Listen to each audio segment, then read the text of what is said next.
Kwa niaba ya vyombo vyote vya ulinzi na usalama, ingawa pengine isingependeza sana katika siku ya leo, lakini niseme tu kwamba tunakupongeza kwa dhati kabisa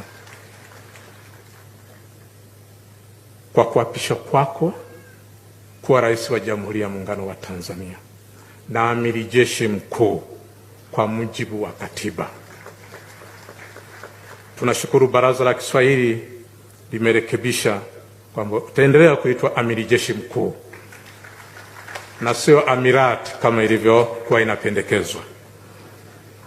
Vyombo vya ulinzi na usalama vinapenda kukuhakikishia kuwa ulinzi wa nchi na mipaka yake ni salama na kwamba vitaendelea kulinda wewe kama rais, kukutii kama Amiri Jeshi Mkuu na kutekeleza majukumu yake kama ilivyoainishwa katika katiba.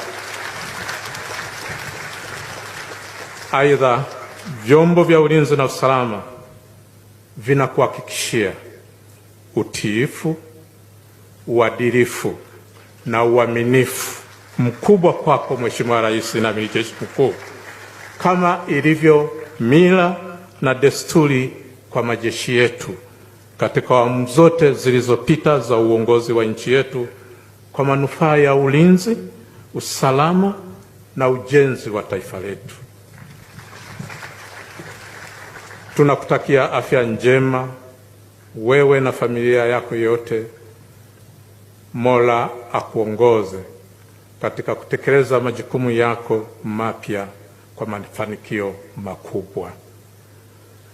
Mheshimiwa Rais, hali ilivyo sasa nchini ni tulivu na mipaka yote iko salama. Naomba nimalizie kwa kusema